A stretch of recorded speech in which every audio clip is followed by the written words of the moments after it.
My passion is recycling, upcycling, buying secondhand, and just spending your time renewing things. And that's really what Kirstie's Vintage Home is all about.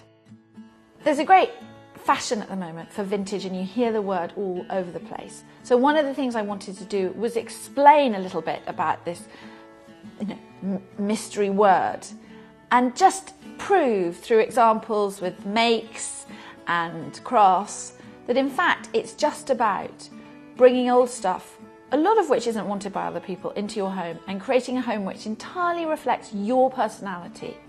Picking the things you like, the things from your childhood that you remember, the things that you've always thought were pretty and wanted to have in your home, and getting them for a fraction of the cost. Because the extraordinary thing is a lot of these things now are very fashionable, and you see them upcycled in expensive stores.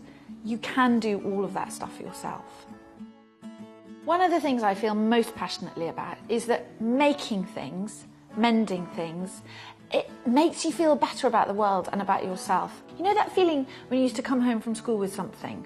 It's that same feeling. And even if the thing, which often happens to me, looks like the things you used to bring back from school, it doesn't matter. You did it. It was your time and your creation. People feel they don't have the skills to make and create themselves, and everybody does. This book is designed to help you find the thing that you're good at. A few tools, a few starter points, some guidance on what is going to get you through, and then you're away. You can do so much more than you think you can.